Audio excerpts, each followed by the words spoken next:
Hoje a gente vai dar uma olhada num material bem interessante, uma lição de escola dominical feita para adolescentes lá no Brasil. O nosso objetivo aqui é entender como um currículo religioso ensina essa galera a ter atitudes que realmente façam a diferença no mundo em que eles vivem. Então, tá aqui o guia do professor que a gente vai usar como base, e ele já começa com uma pergunta central, sabe?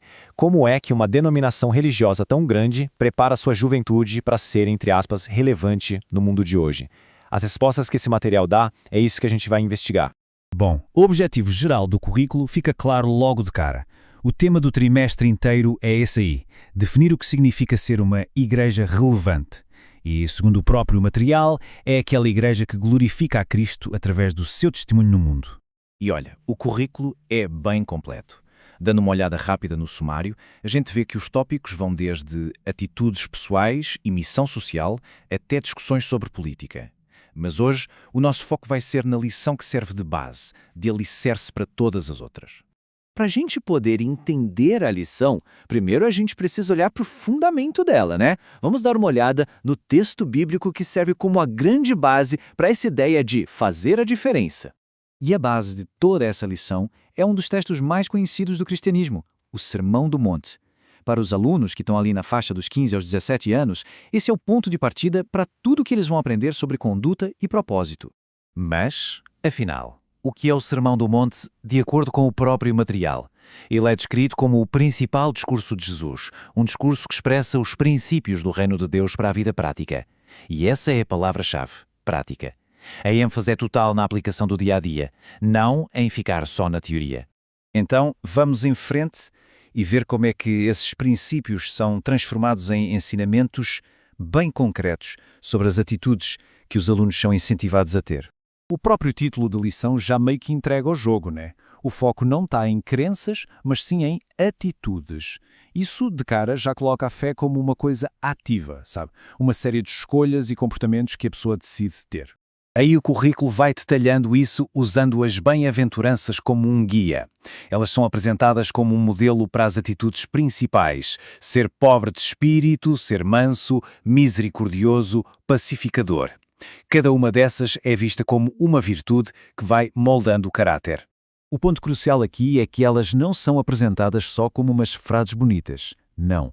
Elas são o roteiro a ser seguido, são os traços de caráter que, no entendimento da lição, são fundamentais para uma vida que realmente faz a diferença. Certo. Agora a lição muda um pouco de foco. A gente sai das atitudes internas e vai para como elas aparecem do lado de fora, no mundo. E para isso, o currículo usa as suas metáforas centrais. E aqui a gente vê as duas metáforas que dão o nome para o trimestre inteiro. A primeira, sal da terra, é explicada como ter uma influência boa, positiva, que preserva o que é bom. Já a segunda, luz do mundo, significa ser um exemplo que todo mundo pode ver através de boas obras, algo que não dá para esconder. Esse versículo aqui é a peça-chave que conecta tudo. Ele liga direitinho à atitude que está dentro, a luz, com a ação do lado de fora, as boas obras. A ideia é que a fé se manifesta em ações que as outras pessoas conseguem ver. A mensagem para os adolescentes, portanto, é bem clara. A fé não é um assunto particular para ficar guardado. Muito pelo contrário, ela tem que se transformar em ações práticas, ações positivas, que gerem um impacto na comunidade e que sirvam de testemunho.